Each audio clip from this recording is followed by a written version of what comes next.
you are fine, I hope now. अभी भी hold नहीं हो रहा है, अभी होल्ड नहीं हो रहा है, क्लियर से आ रहे हैं। लग रहा है? हाँ, लग रहा है कि मैं उधर में गया फिसल गया। मुझे है फिसलने वाली क्या है? You guys are clear on slope, right? Look at the importance of slope in terms of as a topic in geography. The impact of slope on human activities. You can imagine several things. Slope evolution, that means change in the slope with respect to time. If we learn that, we can have a very steady and continuous understanding, the proper understanding of the landform in the area. Right? So, evolve, slope evolution. Like for example, right now we have this a mountainous region, Himalaya. A different slope. Himalaya, 10 million years down the lane, will have a different slope. 20 million years down the lane, will have a different slope. That is slope evolution of an area. That is an integral part of cycle of erosion. Right. Now, slope evolution, if you show to begin with, a study of the landforms.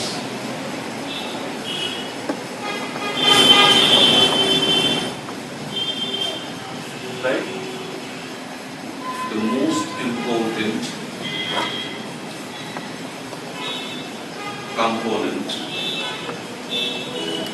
of any landform.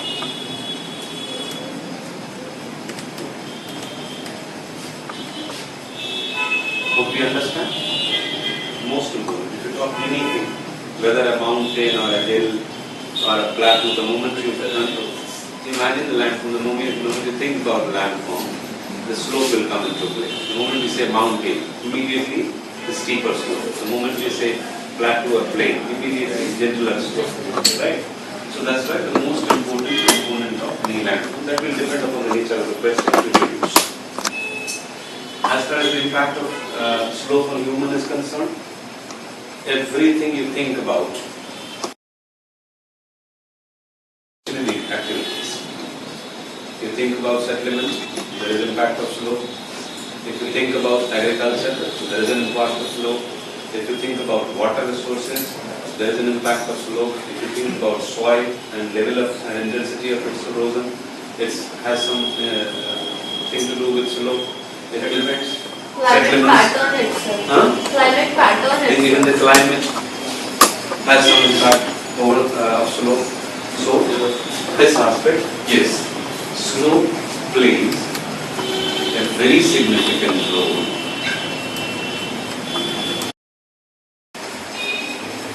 in man-environment relationship.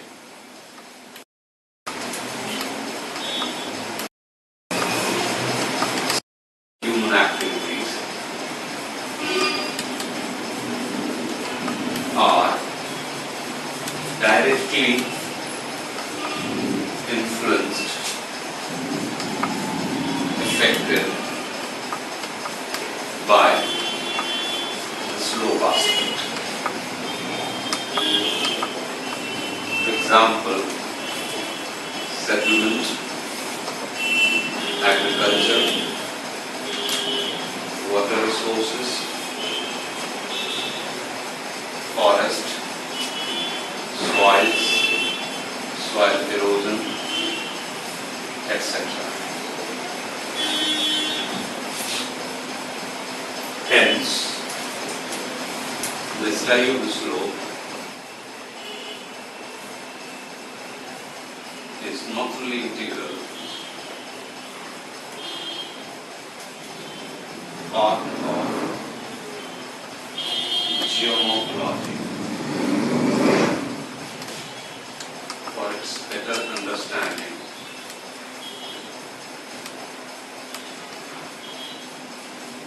but also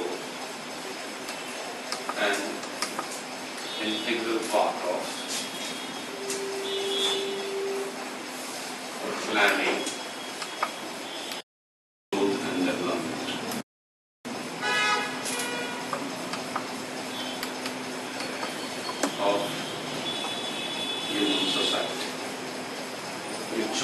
pick up any of these things depending upon the nature of the question.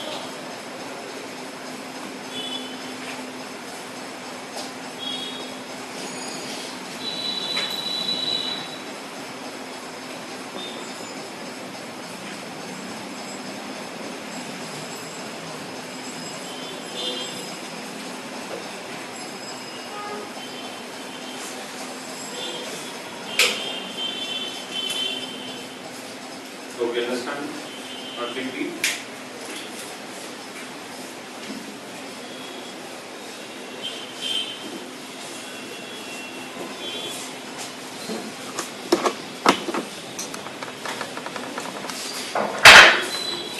Classification.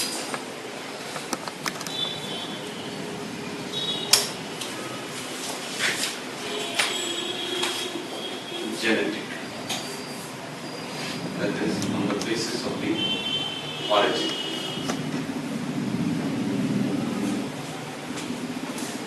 Degree of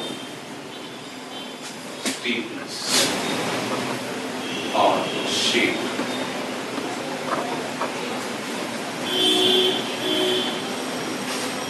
Exogenetic. This is also called hypogene.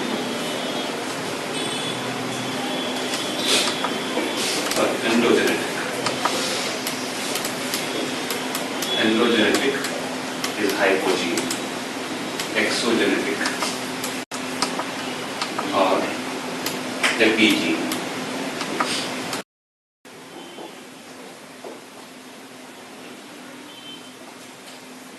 In the exogenetic, what are the inner types for the division? If you are writing an answer, just make the question is directly asking the classification, which will generally be not asked, but will help you understand the slope evolution very much. Endogenetic, it may be tectonic, it may be volcanic, it may be fault scar, or because of the fault. We don't need to define that here because we all know that. Fault scar is associated with subsidence of an area or upliftment of an area. Right? The most widespread slope creation will be associated with tectonic in the present landform, the most widespread in the past landform. Right? In the initial stages of the landform evolution, the volcanic activity would have been far more important than the tectonic activity. We have already talked about the initial evolution of our surface, or the crustal evolution. The volcanic activity would have been far more important than the plate tectonic movement, because the continents in the initial stages were formed because of the accumulation and deposition of magma. So once they got stabilized, then the magma initially must have been coming out from anywhere they wanted, but after the crustal formation or the solidification of the upper part of the earth, then it wouldn't have been easy for the magma to come out from anywhere. So they started being concentrated, being pocketed. Then you have the formation of plates and the plate tectonic and the tectonic landforms. Fault scarps generally localized in a limited area, covering much larger area. Right? Exogenetic, basically associated either with degradation or aggradation. That is because of erosion, weathering and mass waste, rain wash. We have already talked about these terms. Aggradation is associated with deposition.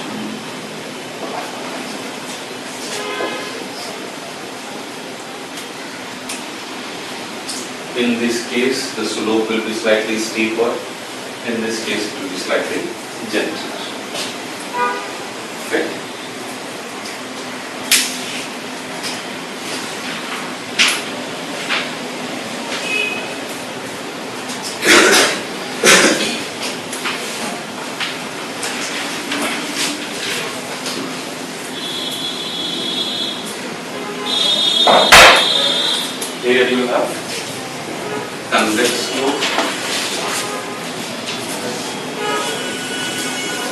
face or scalp.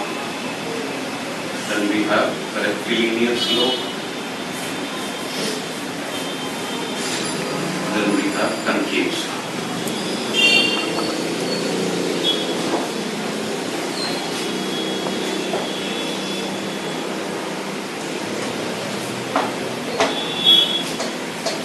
If you try to take into account convex slope, right? Then free face, very steep side,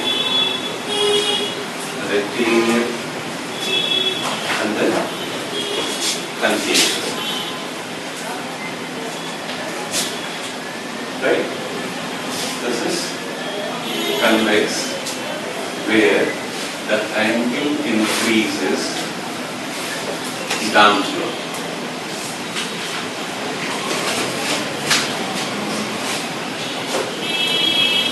Free face, continuous increase with sharp edge. Times it may be almost like this one, vertical, wall like. For example, cliff.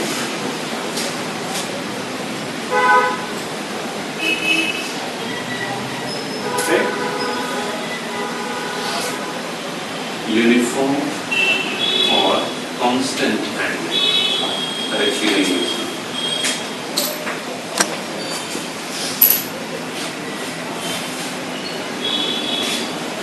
Angle decreases in the concave.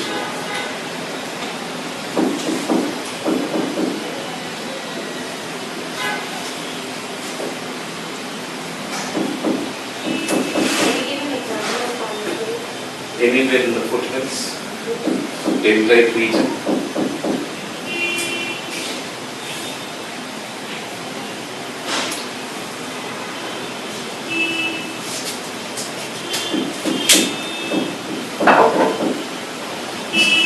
Sir, are they in order? Coming aspects.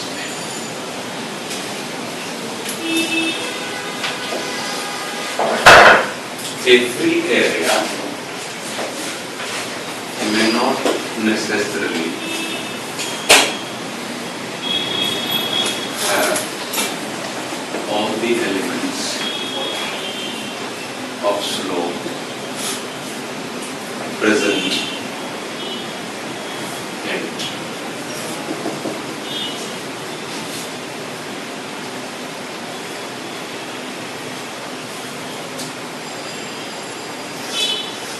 But a very well developed slope profile will contain all these major elements. For example, Bhandar Plateau in Madhya Pradesh.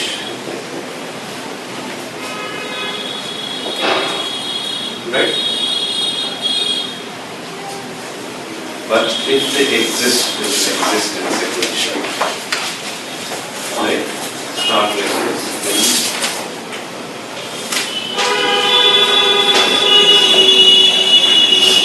Convex, free face,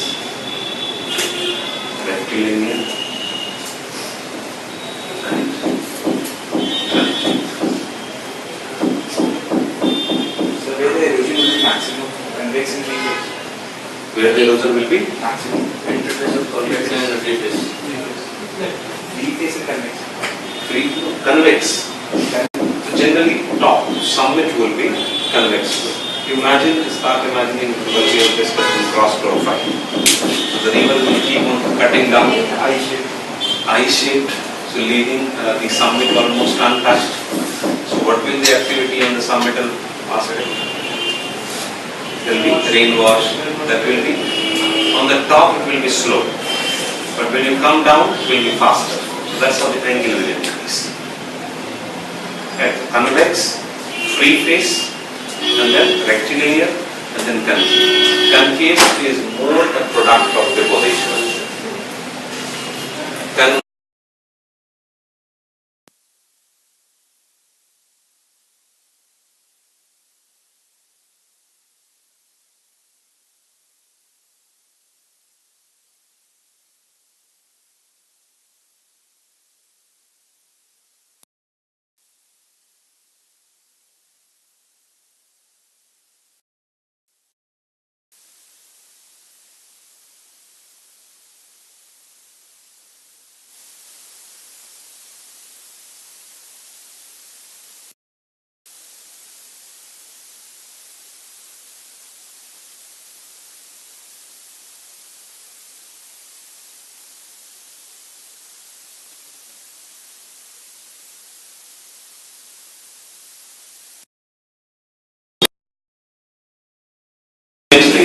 Every convex shape slope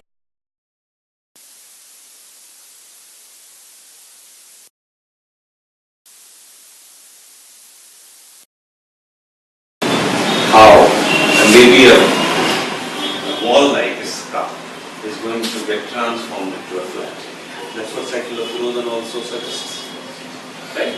An uplifted landmass during a time-dependent manner would be transformed into a relatively flat, featureless topography. Right? Now, first we understand the problem if you look at the slope evolution. Again, it is a similar problem because there is no specific theory which especially deals with slope evolution. Most of the theories are inferred from the cycle of erosion. For example, Davis-Knott has exclusively given theory on slope evolution. It is an integral part of the cycle of erosion. That how during the period of cycle of erosion, the slope will evolve or will change. Right? So why it is so? First you think it is very complex. Very complex to understand the changes in slope because of various factors involved in the study of slope.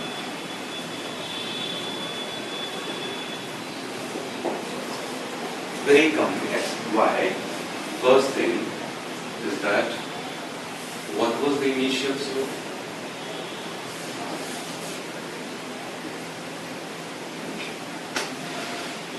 Right? What was the initial slope? Some will say that that was a complete vertical wall. But that will not necessarily be possible. And in every case it will not be possible. For example, Aravalli right now, whatever slope has. So in the pre-Cambrian, post-Cambrian Paleozoic period, when it was being evolved, when it was being formed, what was the actual slope of that area is very difficult to identify. Because the present, that's where the theory of uniformitarianism is being defined. Present is the key to the past. That's what Hutton said. Present is the key to the past. That means whatever forces are operating.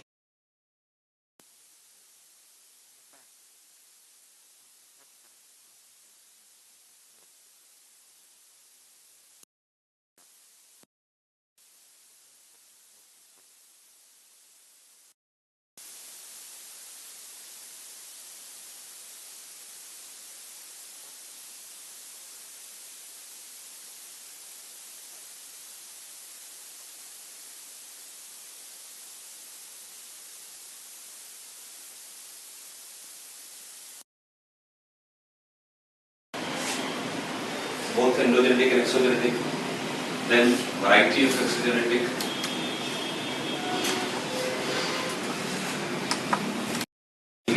Erosional agents. Was it a single one dominating the entire area?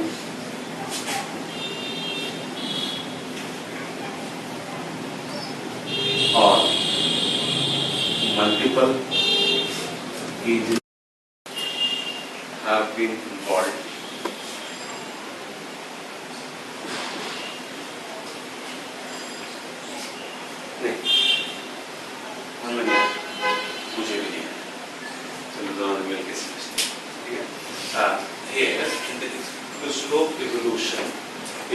multi-million years process.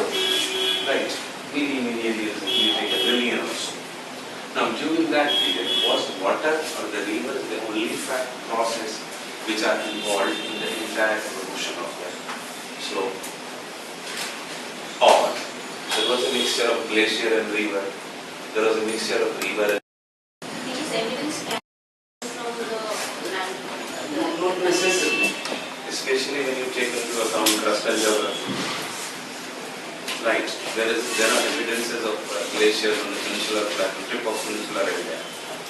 Though it is located in the tropical region, that very much equatorial region.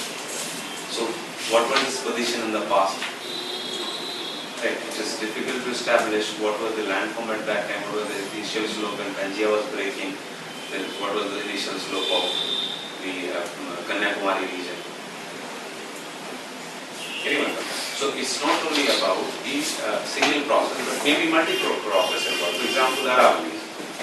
We don't actually know that what was the actual height of Aravallis when it attained the maximum. So, first thing. So at that particular height, glacier may be possible and may not be possible depending upon the location of Aravallis or Indian plate. And Indian plate, when Aravalli attained its maximum, and Indian plate would have been located near equator, the situation would have been different. If it would have been located far away from the equator, let's say in the temperate region, the situation would have been different. So that is complexity. That adds to the complexity of the information and understanding of the slope evolution. Are we getting it on? Right? So multiplicity of any process or monocyclic process or single process which are involved in the evolution of land. Then the role of the structure, which Davis has emphasized a lot.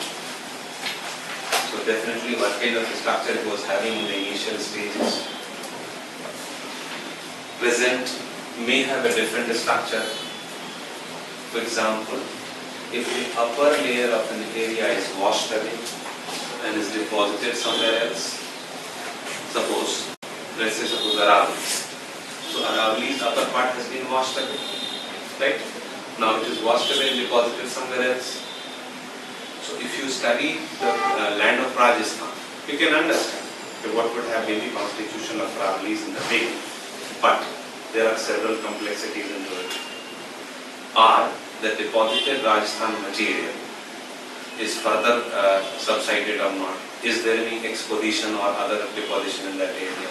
Is there any crustal affluence in that area? Whether that area has been raised or lowered down, number one. Number two, Aravalli is a structure in that time, Paleozoic period or Mesozoic period, was horizontally arranged, vertically arranged. If a good amount of portion is removed, you don't have any evidence there.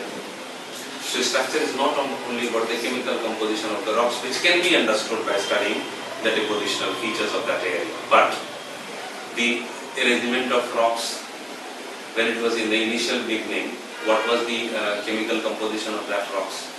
Maybe we can study the top of the Rajasthan, but what happens in the maybe 5 kilometers deep down would ensure that what was in the top of the Aravallis in the beginning. So that structure is also very complex. So structure, process and initial slope are adding to the complexity. Then role of climate, role of vegetation,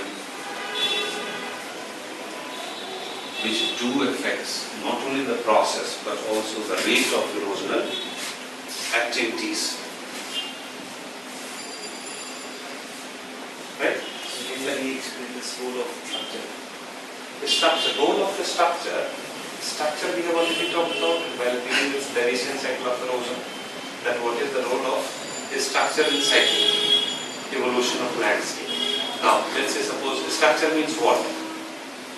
The macro structure, micro structure, regional arrangement, then type of rock, then joints, faults, and the erodibility. For example, sedimentary rocks, even sedimentary rocks, whether it is shale or limestone. Right. So several types, all these aspects of rocks are included in the structure. The regional topography, whether horizontally arranged harder and softer rocks or vertically arranged harder and softer rocks. This is a structure. So that definitely structure will affect the rate of erosion, differential erosion, right? If the harder rocks are there, the rate of erosion will be slightly lesser. So if the entire regional structure is harder rocks, then the vertical cutting will be far more and lateral erosion will be very less. Right? Once a groove is created, a furrow is created, that will be kept on being deepened rather than lateral erosion.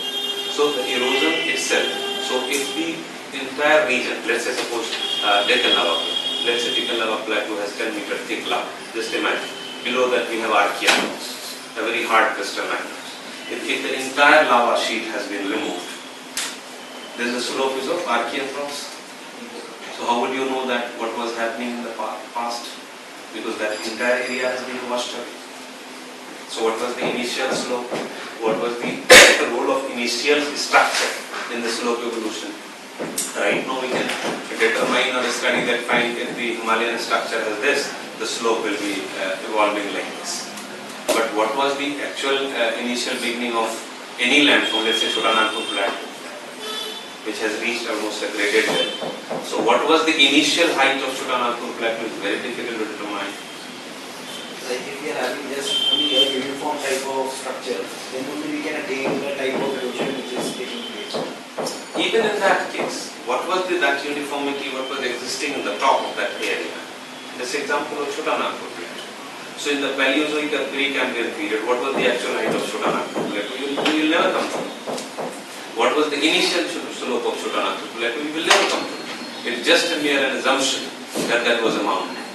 Only the mountain which could have been degraded and reached up to this level over such a long period of time. But that mountain was having very steep slope, very gentle slope. You never know. Even in the present case, Himalaya would be considered as a single homogenetic mountainous surface. But if you look at the difference in the eastern Himalaya and western Himalaya, it's tremendous. Himalaya is a cold mountain, a young cold mountain. But eastern Himalaya is very steep as compared to western Himalaya. Different ranges of Himalaya have different steepness. Let's say after millions of years down the lane, Shivalik is almost removed. So then middle Himalaya and great Himalaya will be slightly projected. Then how do you differentiate between what was the initial stages, what was the actual slope of the great Himalaya and the beginning? You'll never come to know. Right? Sir, is it so that there is no uniformity, right? Then what is the application of studying slope evolution? What is the application of studying slope evolution? If the things are not constant, because the human perspective has been added in the recent, take it 2,000-3,000 years. So what is the impact or significance of studying the past? first thing is that it enables you to begin the debate, discussion. Number one, it gives you at least some model for research and development. Of what? For the study of slope itself. At least there should be some initiation. For example, right now we are using mobile. Somebody might have thought about it. So there should be some channel which can communicate sitting in America. A son might be sitting in America and parents might be in India. Maybe in, let's say, suppose 1920 or 1950. So you must have thought there should be some communication. So you see that what is the use with things is not possible. You might have just an imagination for doing that and that guy would have died. But you would have discussed with his friends that I wish there should be some set or something, some technology should be developed. Right now, like for example, just for fun's sake, I was talking to my son. So he was saying that, he was telling me that मैं खाना खा रहा हूँ, लो खा लो. And we were having a video chat. तो मैंने कहा खिलाओ, मतलब he put it, खा लिया पेट भर गया. So he's a kid. But that can also be an imagination. कुछ ऐसा machine हो सकता है कि हम supply करें. अभी कैसा लगेगा? अभी funny लगेगा. अभी बेवकूफाना लगेगा. कैसा हो सकता है कि solid चीज मोबाइल के जरिए वापस आए? What is so big deal? Mobile can be connected to something of pipelines. And pipeline can be so effective that exactly it reaches to you. अभी funny लगा. वैसे ही जिसने कभी मोबाइल के बारे में सोचा होगा उस पर ऐसे ही लोग हंसे होंगे. ऐसे कैसे हो सकता है कि अमेरिका में बैठे लोग कोई कनेक्टिविटी नहीं है, तुम बात कर लो किसी से? How is it possible that कि तुम देख लो इस चीज? तो those debates and those discussions, however weird it may be, it may appear in the beginning. It will always appear in the beginning. So that should always be appreciated. That's the duty of the intellectuals to reject. Imagine when Wegner was supporting giving continental depth theory, everybody was laughing. जब उसने Galileo ने पहली बार कहा कि geocentric और heliocentric का debate चल रहा, तो मतलब पत्थरबाजी होने लगी थी उसके ऊपर. How can you defy the existing belief of Bible and church, right? उसी तरह से बहुत सारी चीजें आज की डेट में भी हो रही हैं. मुस्लिम इश्यूज पे भी कुछ बोल दीजिए तो आपको तलवार निकल जाएगा. हिंदू इश्यूज पे कुछ बोल दीजिए आपको. इमेजिन सती के बारे में, those who have started in the initial stages, how difficult it would have been for them. But nowadays we appreciate them. But imagine initial period, everybody present was on that. So evolution of any idea must be appreciated not from the point of view of its success. It's not necessary that whether we have been very successful in explaining the evolution of slope or not. But initiation of the debate itself must be appreciated. Then whatever progress it has been in the process, that must be appreciated. Then third thing is that at least it has given you some model for research work. At least some amount of idea and understanding. Maybe retreat, maybe decline, maybe whatever, you may not agree. But these are at least three models, at least three possible ways there are slope will evolve. How the slope will, for example, Himalayan region, how it is going to affect. That's why if you see that, especially in the field of geomorphology, the recent development is not very strong. Basically because it's not directly impacting human beings. And the technological efficiency is more towards the consumer goods rather than this practical aspect. Imagine the gravity theory wouldn't have been given by Newton then. पहले कौन सी बड़ी बात, पेड़ गिरा, पेड़ से सेब गिर गया, नीचे बैठा हुआ दूसरा थ्योरी ग्रेविटी दिखा. उस वक्त तो उसको इसका पहुंचता ही नहीं, कोई देख रहा है कि गिर रहा है.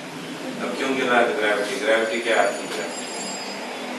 उस कंटेक्स्ट में जब देखेंगे तो any of the efforts should not be seen in the form of success.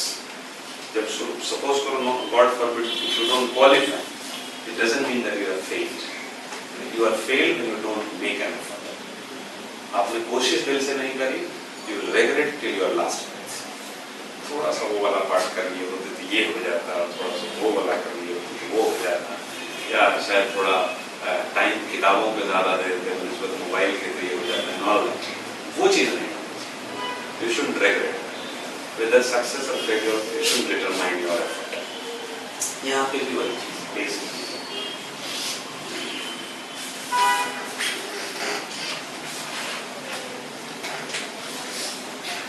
Right on, please. Temporal changes in slope is very complex.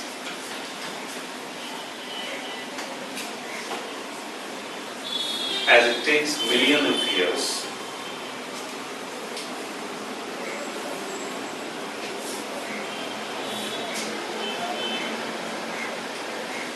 for any slope to evolve.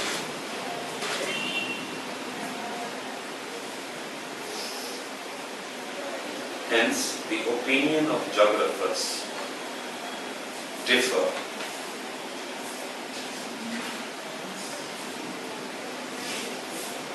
Hence, the opinion of geographers differ in explaining the temporal change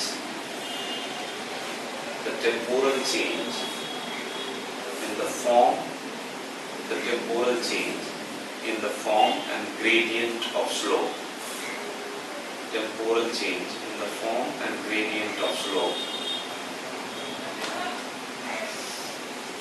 leading to the present level.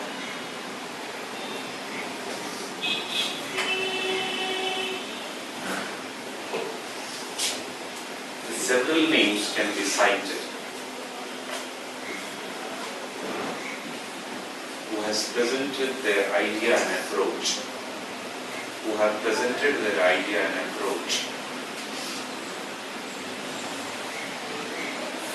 to explain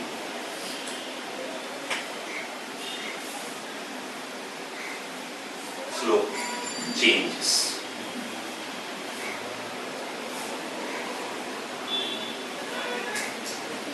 All these ideas can be put into two categories.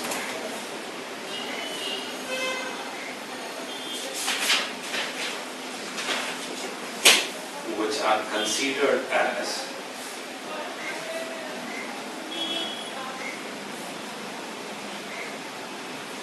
the approaches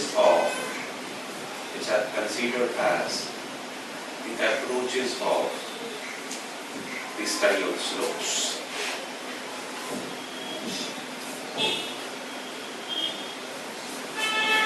First is slope evolution approach.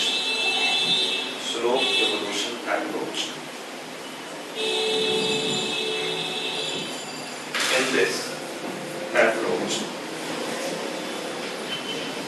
sequential or orderly change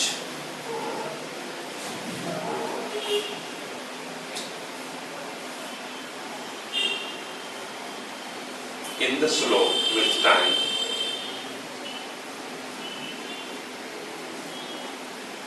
is presented.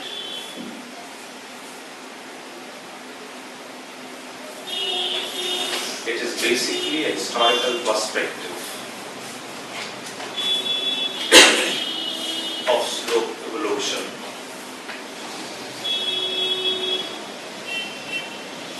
with time.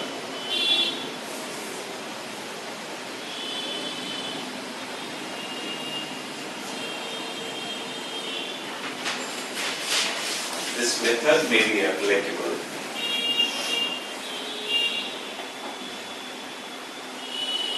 in an ideal condition,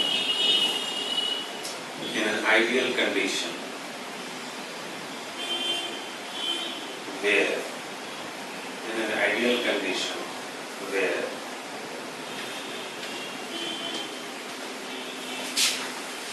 the period of accelerating forces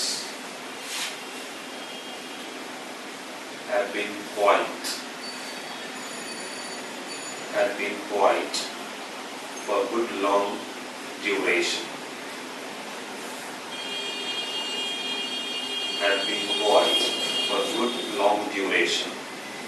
Without any obstruction, especially from the endogenetic forces or climate change.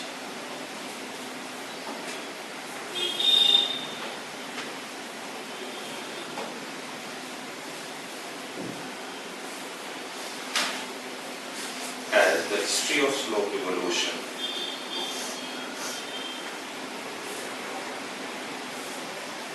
can be constructed in sequential order,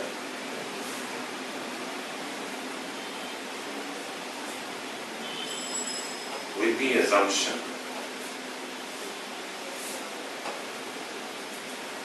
that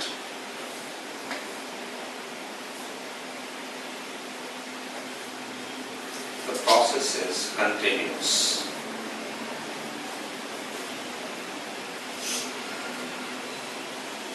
The two prominent names, Davis and Pink,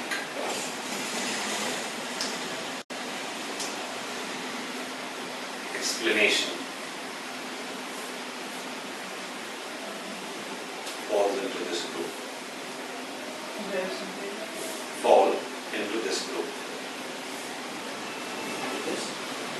Slope evolution approach. Next is process form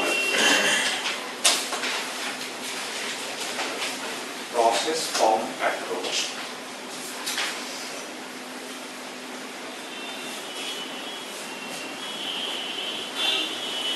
In this approach, the geomorphic process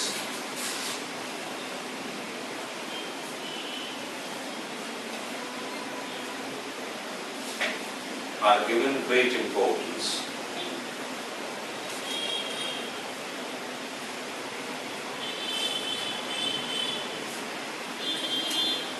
respect to the changes,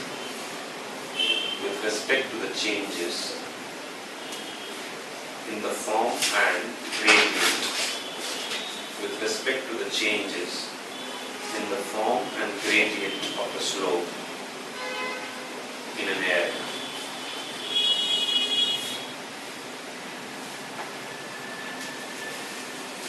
G.K. Gilbert, Gilbert, Shum, S-H-U-M, Shum, are the prominent names. Shum are the prominent names. Chorley is also a prominent name. But Chorley is more known for something else. The prominent names who have emphasized geomorphic process in the evolution of landform.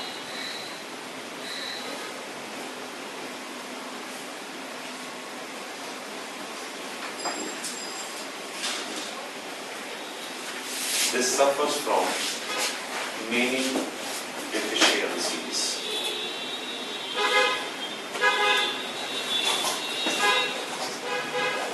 Because geomorphic process varies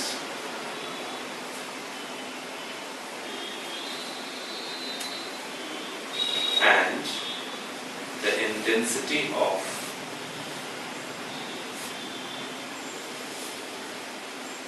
each process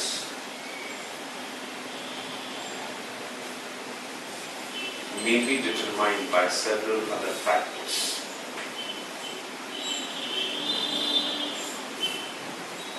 For example, the structure, climate, vegetation,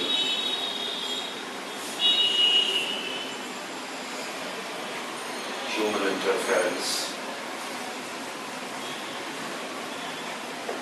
etc.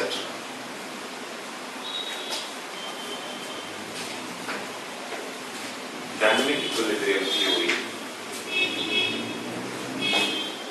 by J.T. Hack.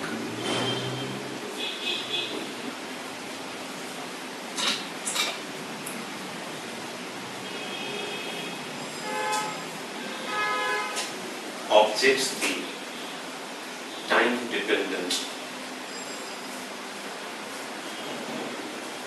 orderly evolution of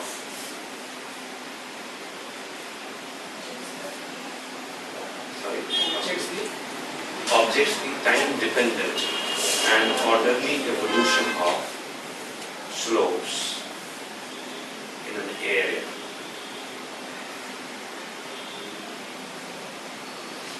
And he also criticizes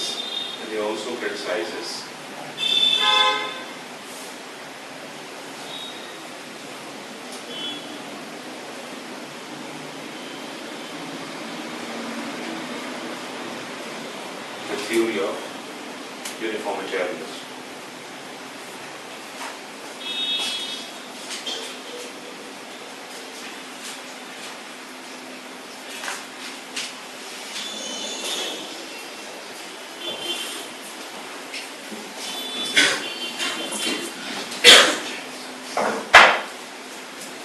Now, three prominent theories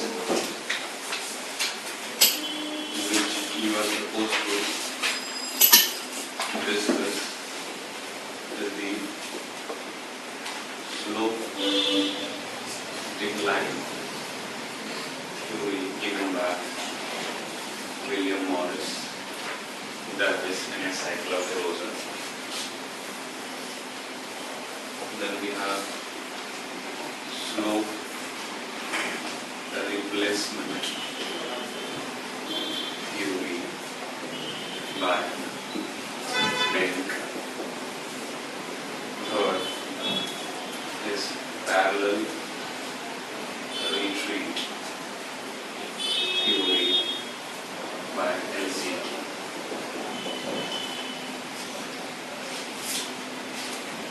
This theory within the product is called pennyplanation.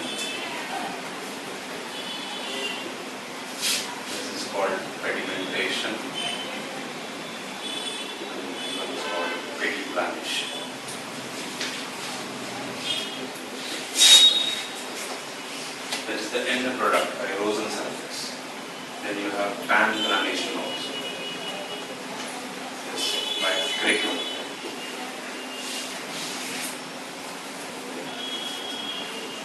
That's the name of it.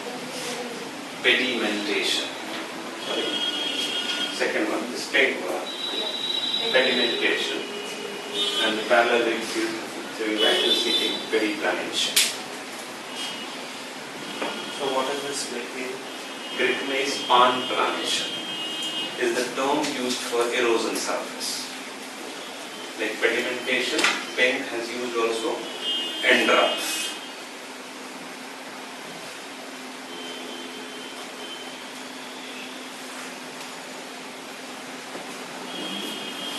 So let's start with that is today. Now with a brief of what do we mean by the term used in slope declining fluid. Right? So initially let's imagine that the slope is this. First you have to take into account erosion and deposition. Then imagine that there are interflows and the river is flowing this side and this side also. So whatever area is in between the two streams is called interflows. Right? Now if this side is changing, this side is also changing. Then the entire area will be brought down to a featureless plane. What do we mean by slope decline? This is decline. Slope decline talks with respect to the decrease of slope from the top, from the steepest part. Right? Slope will decrease with the decrease in the angle with the steepest part, and that's how it will be transformed. So initially slope is this, then this, then this, then this. That's how it should be. Slope replacement. So one slope replaces the other. So let's say suppose slope is this. Again the next slope will be like this. So here it talks about both erosion as well as deposition. Here erosion is there, so decline will be there. So that eroded material will be ultimately deposited in and around foothills. That will be determined by rate of erosion. So if it is eroded, so it is reaching here. So deposited, so it is reaching here. So this slope is replaced. Right? This slope is replaced.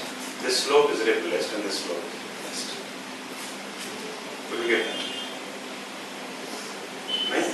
So it is the stages of same landform, right? Same interflow. Different stages, right? हाँ, that's what cyclic erosion में भी हम वही बात कर रहे हैं कि any uplifted area would be transformed into a featureless plane.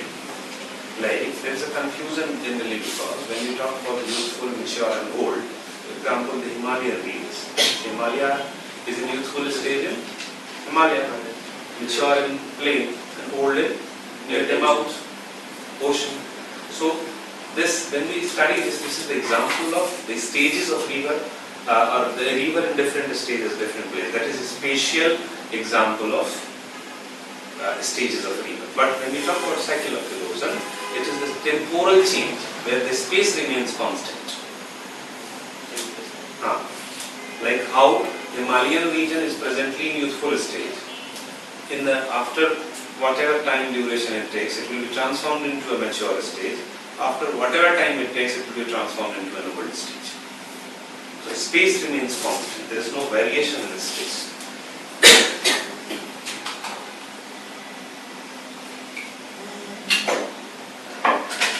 Okay.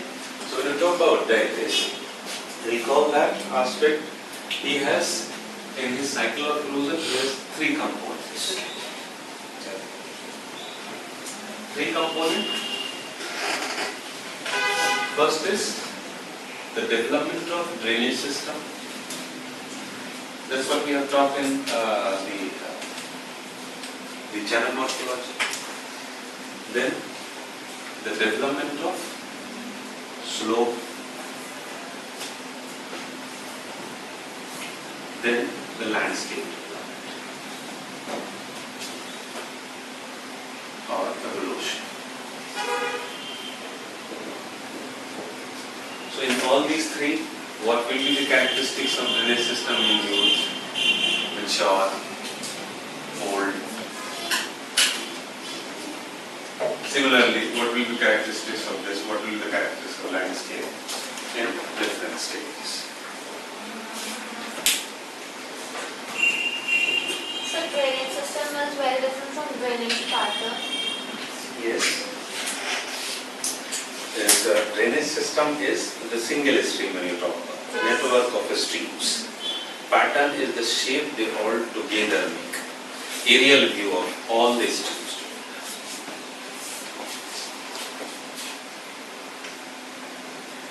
ठीक है? Drainage system का भी थोड़ा बात कर. So here we will be talking about the slope development as registered by Davis. Now we'll have to recall some part of this theory. Structure Davisian statement is the landform is a function of the structure process at the stage. He assumes that erosion starts only after the upliftment is complete. When you compare Davis and Penck, you can always start from there itself.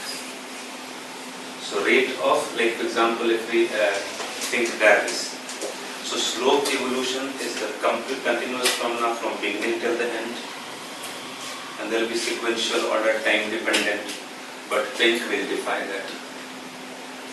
Penck will talks about rejuvenation also. Penck will talk about the erosional floodplain and the incised meandering also. But from Davisian point of view, we may not be able to explain that. Okay? So first, talk about Davis. Davis suggested slope decline approach.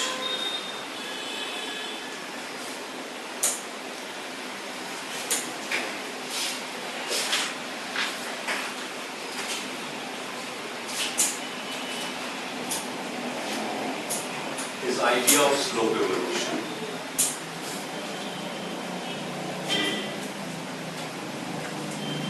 is very much in conformity with his presentation of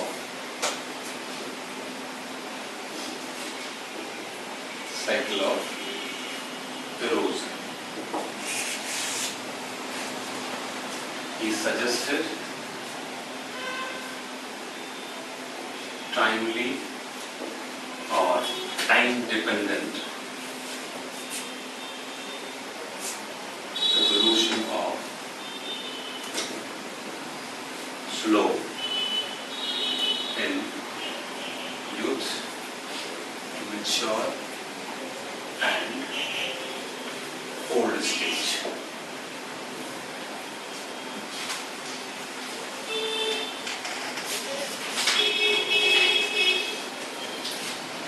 He advocated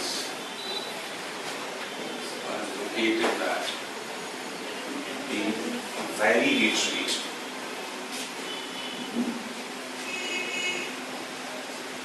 is usually accompanied by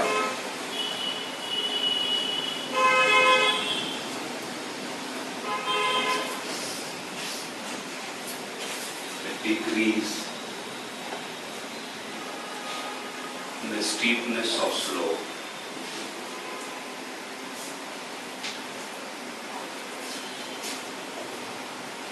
resulting into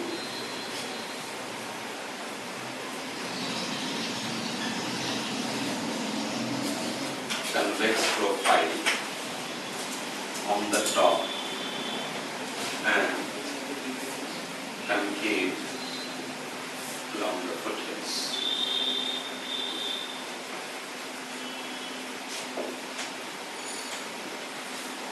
With the advancement of the cycle,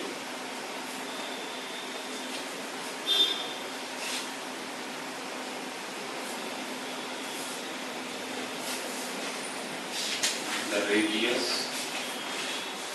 of curvature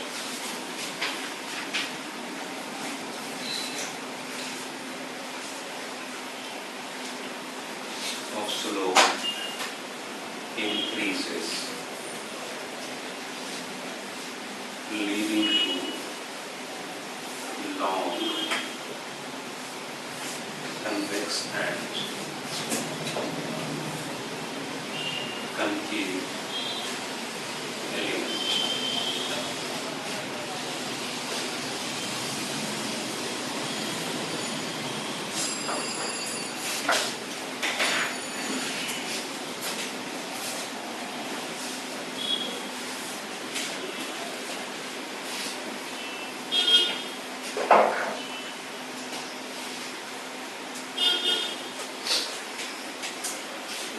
how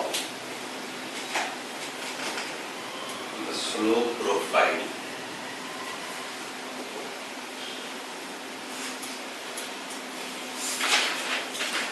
changes from steep to straight.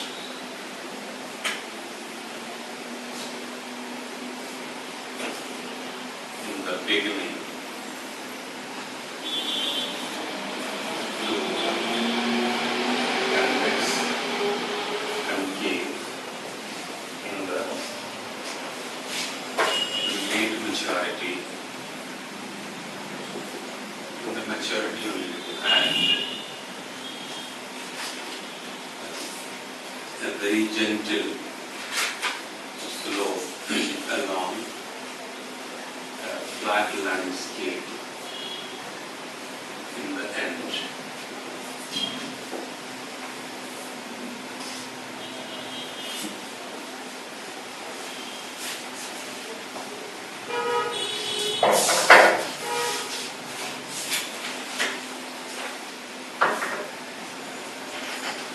Further opined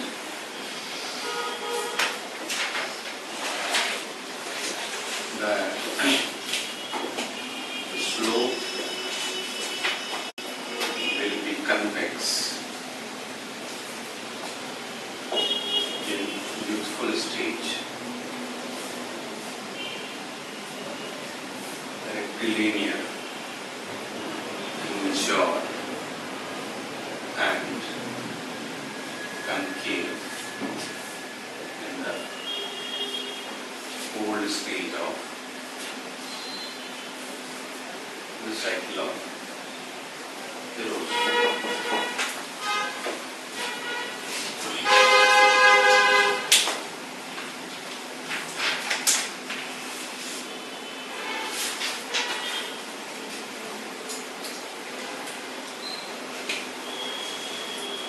Same process during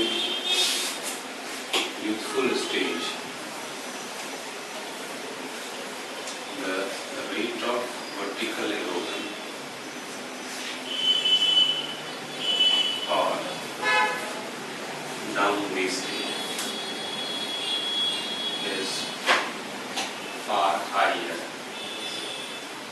than the lateral erosion, leading to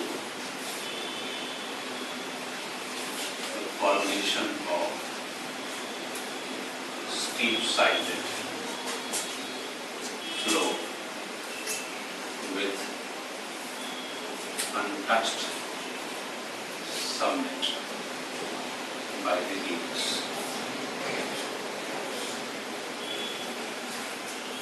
Streams.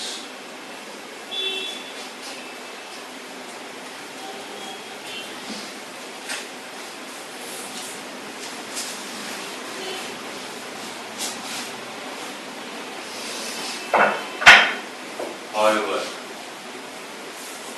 the water divide or interflows summit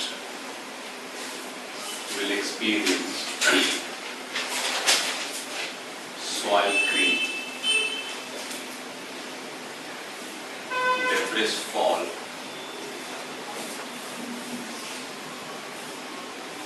because of rain wash,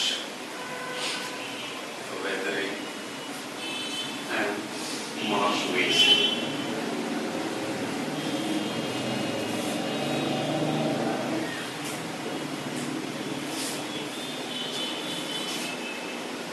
The rate of soil creep will increase downward, leading to increasing slope downward, making the summit convex.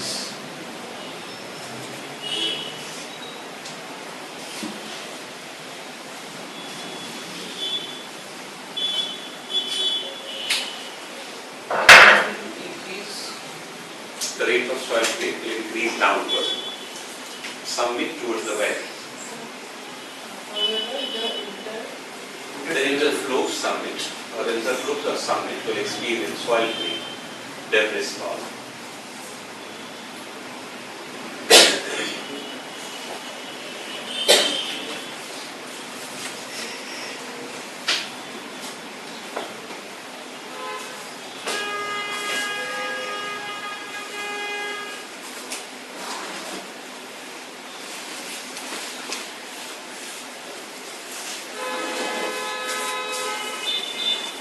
The steep sided walls along the valley will experience inward erosion, leading to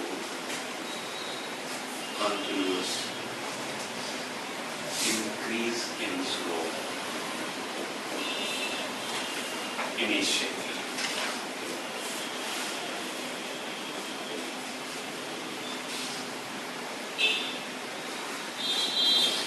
We further opined that the occasional parallel retreat may occur in the beginning because of fall of free face area. Means, according to him,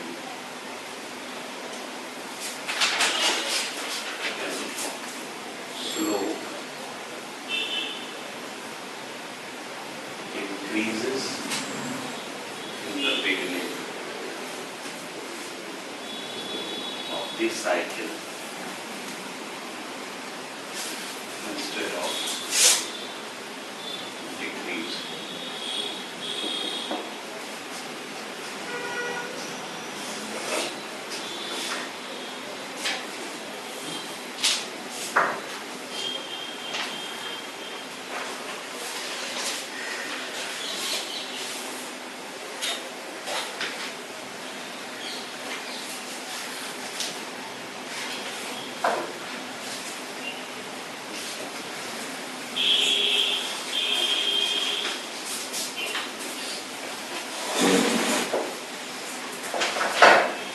So according to the steeper part of the slope,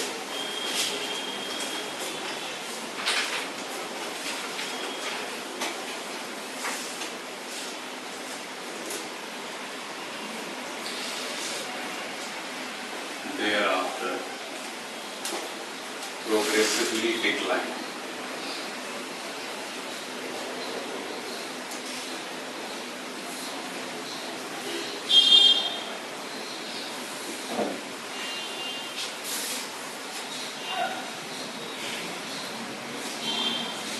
And the decrease in angle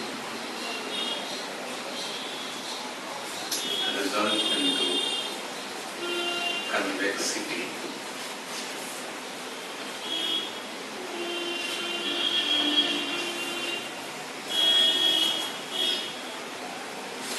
On the top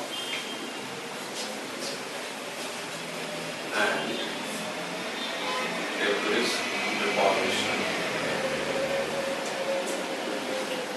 in the bottom makes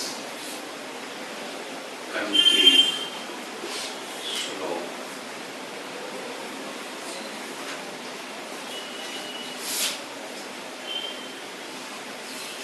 Along the valley bottom. Hence, his theory is called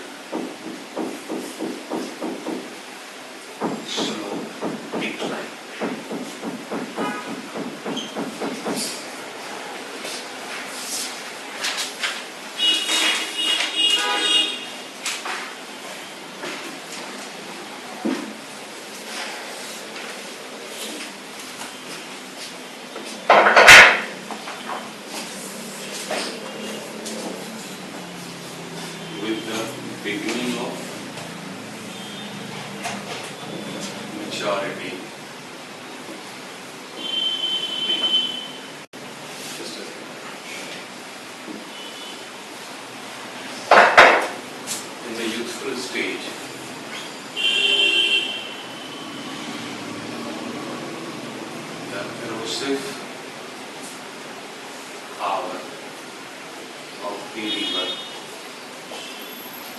stream is far higher than the sediments supplied from beneath summit. Hence, the deposition is nil.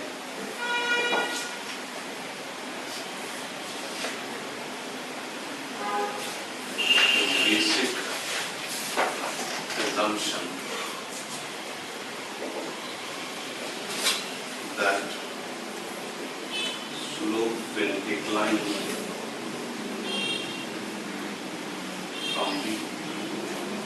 top is associated with this relief.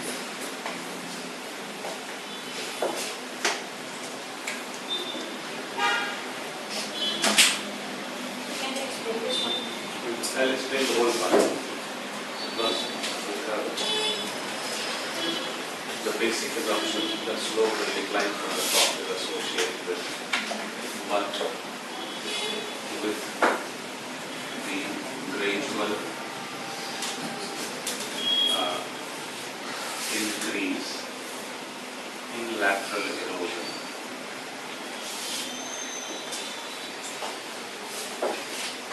The erosive power is decreased and the deposition or the deposited debris will not be washed away.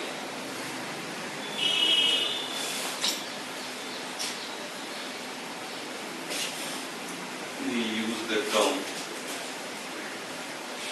waste sheet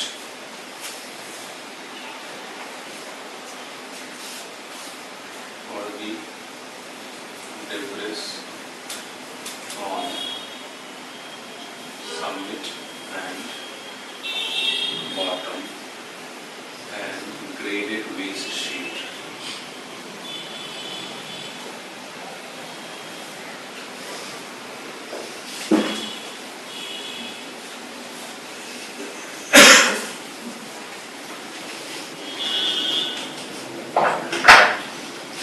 when the river is in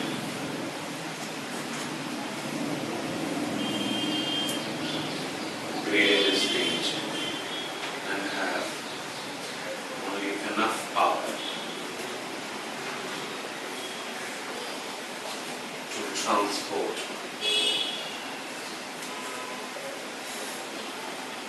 the debris, sediments present in it.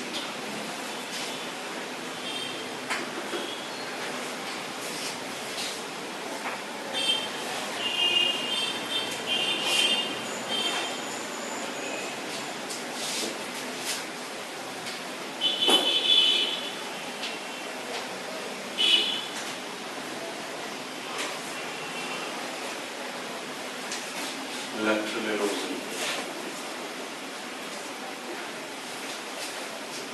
results into down wasting of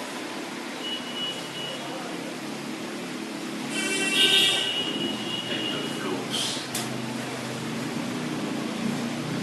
between the streams.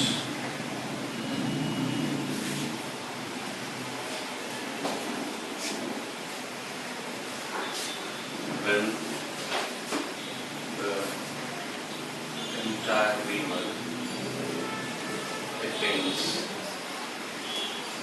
graded profile,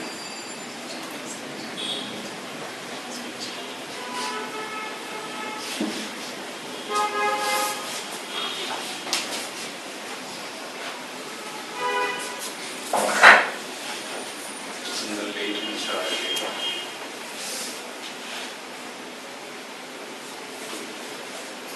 they still maintain sufficient slope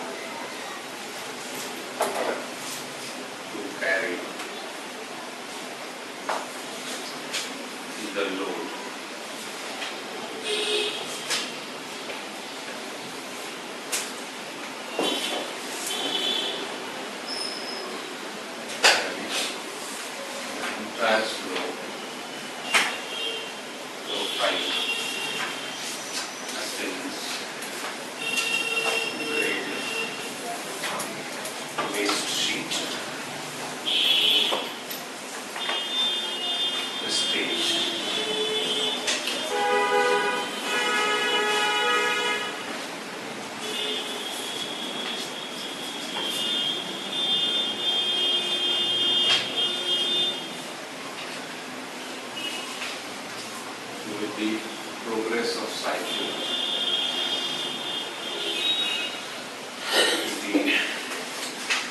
The rigorous heart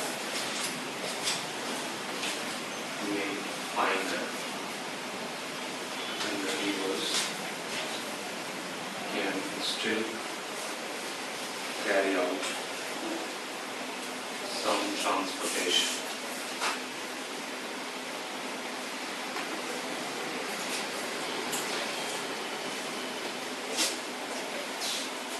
With the approach of old stage,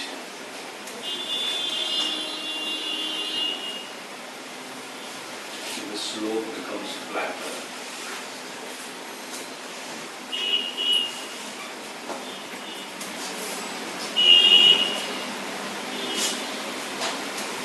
And in the end, slope angle declines so much that the entire area contains a featureless topography, which he called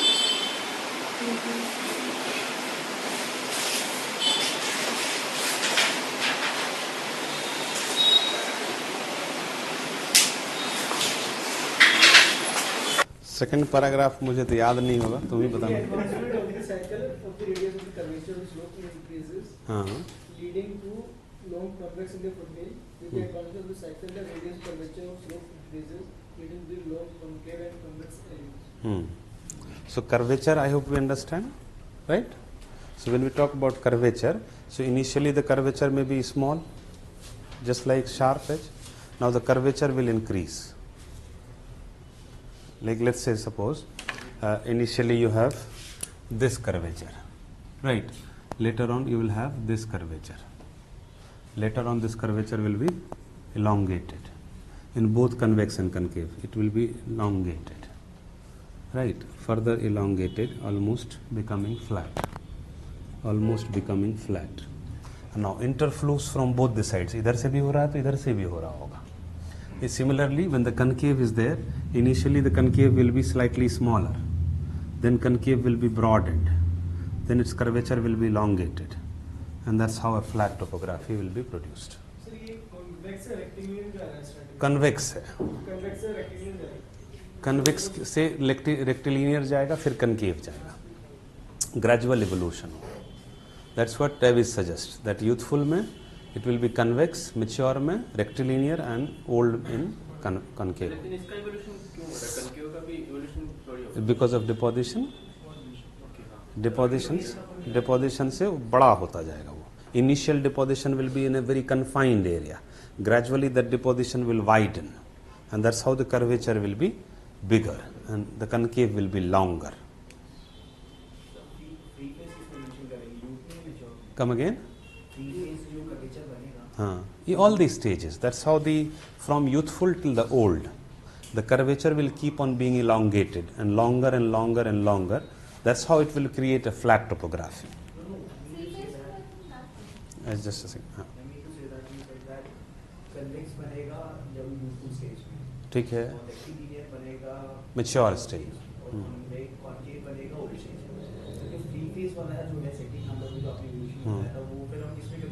That free face will be part of convex only. The free face is different. So that free face will ultimately become convex later on. No. Free face, the convex, free face. Now free face will become convex later on. Because free face, again the initial summit here, the rate will be much higher as compared to this. So again, once the convex summit is removed, in that process itself, this will become convex. Thereafter it will become rectilinear. And as far as Davis is concerned, he has not talked clearly about the free face slope. Please. Can you say that as the radius of curvature increases, free face decline? Yes, that's That's how he says slope decline. Slope decline as per Davis, it declines from the top. It doesn't decline from the bottom. That's the difference between Davis and Pink. Pink says that the slope replacement takes place from bottom up slope. That's how he suggests that this will rise. He suggests that it will bottom from bottom areas. The slope will be elongated.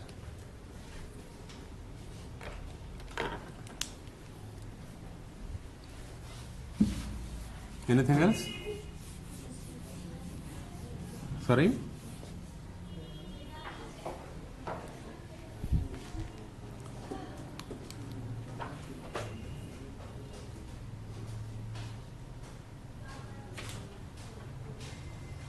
तुम कुछ पूछ रहे थे ना paragraph the same thing So you said this is how the slope profile just from steep state in the beginning to convex concave in the maturity. Convex concave कैसे? The stop convex and concave. Initial slope, he believed that it will be steep and straight.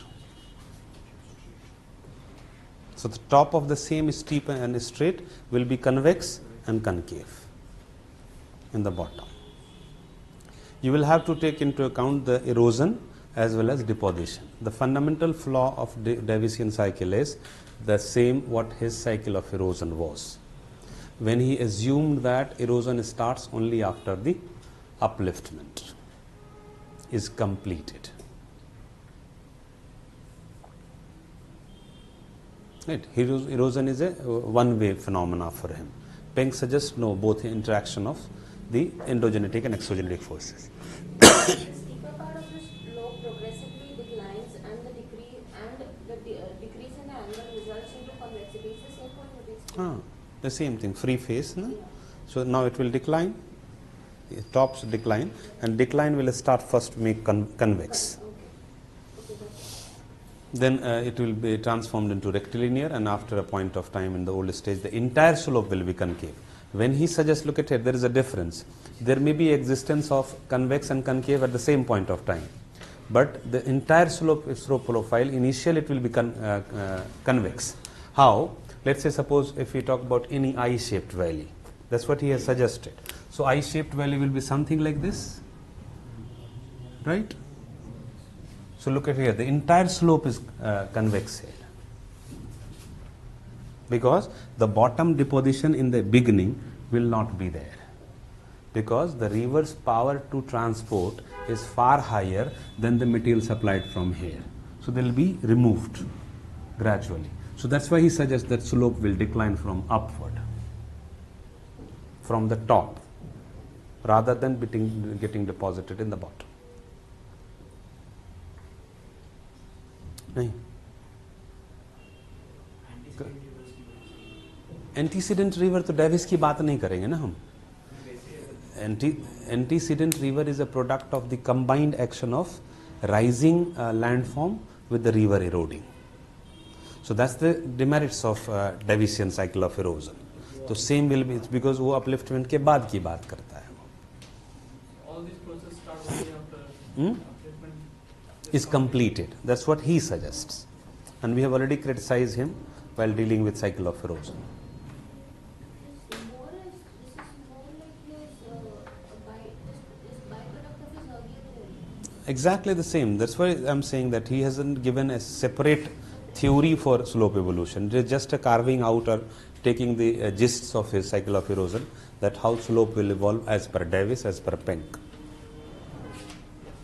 And the L.C. King is basically, he was more involved in arid region. And because of that, aridity has, and the arid cycle of erosion is more associated with L.C. King. Waste sheet and graded waste.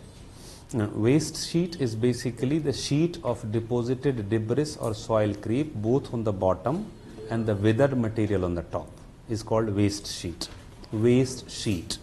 Sheet layer of sediments deposited or formed both on the summit and in the bottom of the valley is called waste sheet.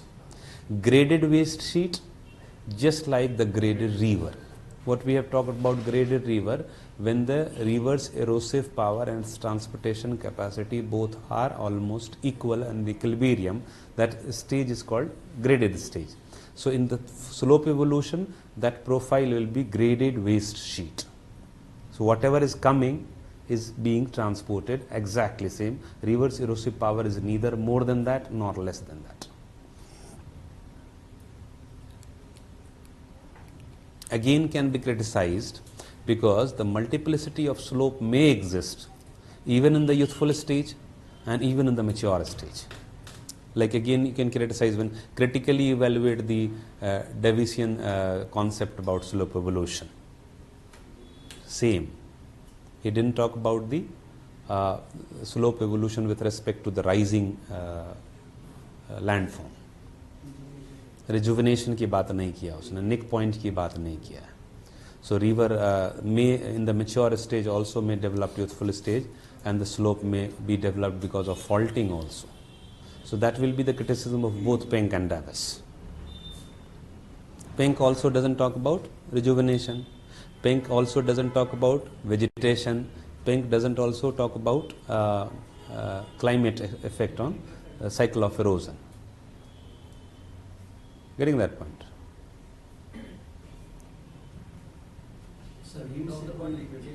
Sorry? Wind में geomorphic process में आ जाएगा wind. Wind is a geomorphic process. Though Davis has purely talked about fluvial cycle of erosion, but later on he talked about that it may be associated glacial cycle of erosion and arid cycle of erosion. So arid cycle of erosion will be a dominant factor. So look at here, fluvial cycle they may be dominating. वहाँ तो कोई इरेजनल agent होगा ना भाई.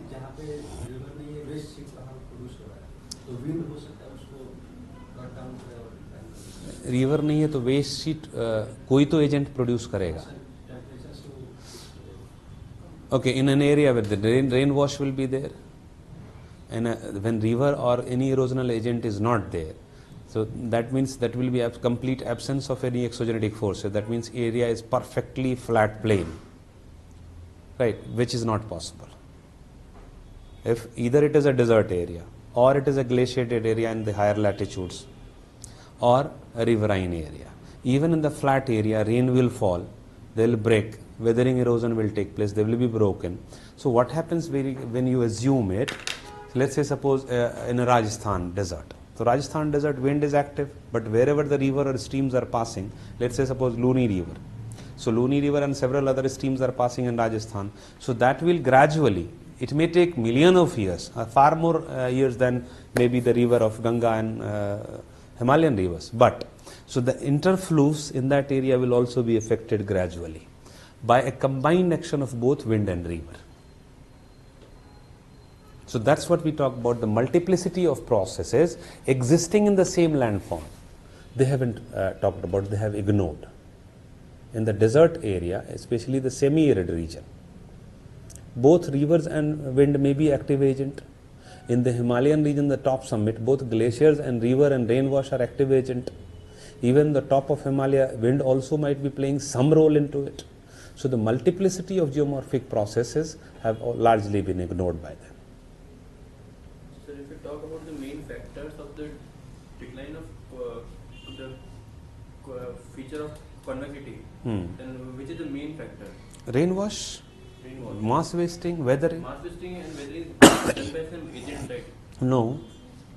Sir, there was question like erosion, mass wasting and weathering. These are the continuous process, right? First of all, there will be weathering, then it will be mass wasting, or it can be eroded. They can't happen simultaneously, independently. Yes, they can happen independently. Erosion is associated with the erosional agents. Now imagine that when the river has reached here, it will not be able to cut down even a little bit of top. Though if the river is eroding here and the lateral erosion is there, when the valley widening is there, so that area upper part may develop cliff and they may fall. That's what the principle of parallel retreat. Like how parallel retreat will take place. Just imagine, then you will understand that how weathering can work independently, rainwash can work independently, and mass wasting can work independently. Erosion is taking place here, right? If the lateral erosion is there, so good part of grooves will be cut down. Now after a point of time, when this water has entered and broadened the base, it is not touching the upper part. So what will develop? River cliff. The way we have talked about the meandering in the mature stage, incised meandering. So if it is cutting, it has gone down. Now the hanging part will appear maybe a cliff or maybe a typical free face or whatever. So after a point of time, this will not have proper balance to stand, so they'll fall down. So a slope which was like this, firstly it will be cut down and then the entire will fall down. So next slope will be this. Parallelity. That's what Davis also talks about, that in the beginning or youthful stage, occasional parallel retreat on the top cannot be negated. Parallel retreat कैसे? Because the headward erosion or the side walls, let's say suppose a waterfall is there. So waterfall will be cutting down, so that will be falling. So that's how the way we have talked about retreat of Nick Point and waterfall. So that is parallel retreat, an example of parallel retreat, like this. Slope is retreat. Because at that time, at that point of time, when waterfall exists or Nick Point exists, the erosive power of river will be far, far higher as far as transportation is concerned. So they will not allow the slope to evolve through deposition. Peng criticism. Peng suggests नीचे से होगा. जब भी नीचे से slope evolve होगा, in that case, deposition has to play a much bigger role. Right? So in the initial stages, deposition will not be there. When the river is flowing in the youthful stage or where the river is having very steep slope, its load carrying capacity will far exceed than the sediments present into it. Right? So जब हम Davis की बात करेंगे, structure की बात करेंगे.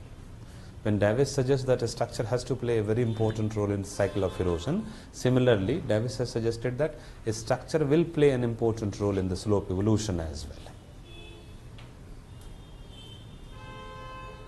His process has to play an important role, but he talks about monoprocess, single process, that is fluvial erosion. Right? But just imagine, you can easily criticize that when the area attains relatively a gentler slope, then river may not be an active agent into that area. Right? So timed and orderly or sequential evolution of slope in the area may be questioned the way we have questioned the cycle of erosion itself.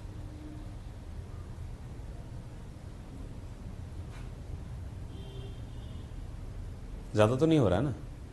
समझ में आ रहा है? हाँ? Sorry?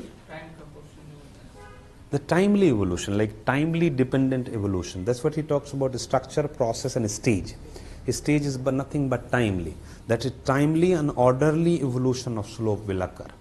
Why? Because he assumes that once the erosion starts, unless until the entire cycle is completed, that area will stand still and there won't be any change in the slope in that area. That's why he talks about any area will pass through youthful, mature and old stage in sequential order. Because he assumes in the beginning that erosion starts only after the upliftment is complete. So there is no complications with respect to erosion and upliftment. Second thing is assumes that once erosion starts, it will complete the cycle before any objection, before any obstruction. So that's how timely evolution can always be questioned the way we have questioned about the cycle of erosion. That multiplicity of cycle, multiple or rejuvenated landform, polycyclic landforms, the presence of waterfall in different areas where you don't expect a youthful characteristics of a river, yet there are there. Then multiplicity of process existing in one area itself. All these can be used to criticize Davisian cycle. Once we understand this, it will be very easy to understand Penck and L.C. King also. So nothing should be left in this area. Wherever you feel that we need to discuss, please let me know.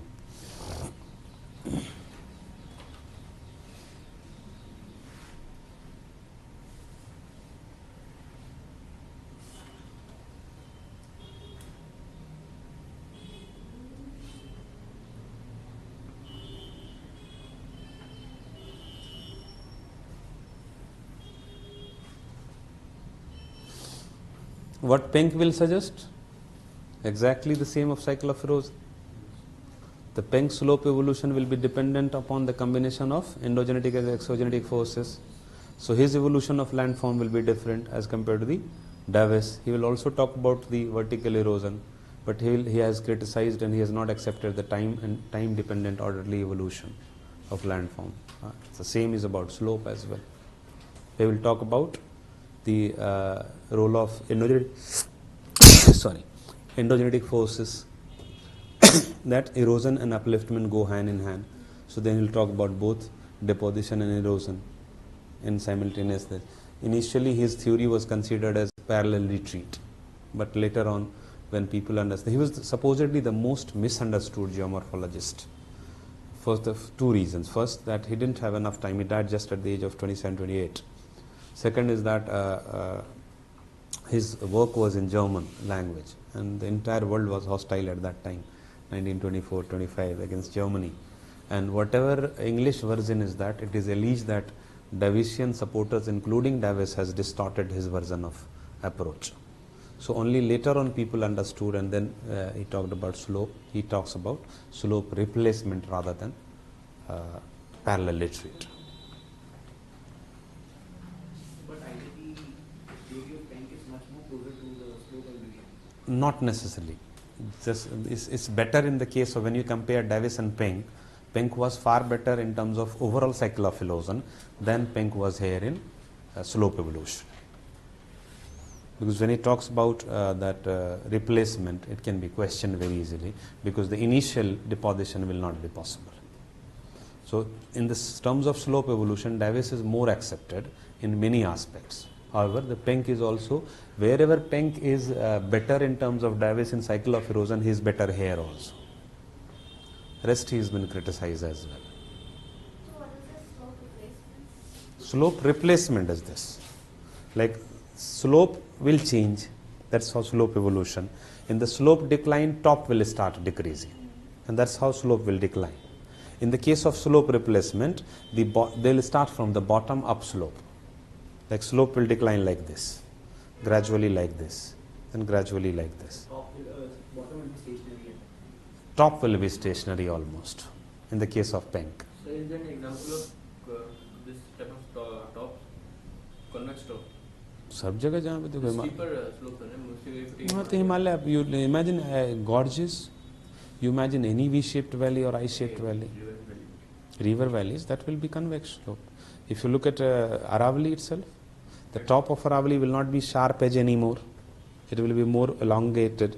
The curvature will be slightly bigger. It is due to wind. That is due to wind. Whatever it is, wind is maybe because of soil creep, maybe because of weathering. But again, the weathering will differ in different climatic conditions. Rainwash will also differ in different climatic conditions. That is where the criticism lies. ज़्यादा तो नहीं हो रहा ना, समझ रहे हैं हम लोग? ठीक है, आज के लिए इतना भी छोड़ देते हैं. कल हम लोग पेंक और एलसी किंग को बात करेंगे. अभी करेंगे तो फिर हाफ हो जाएगा.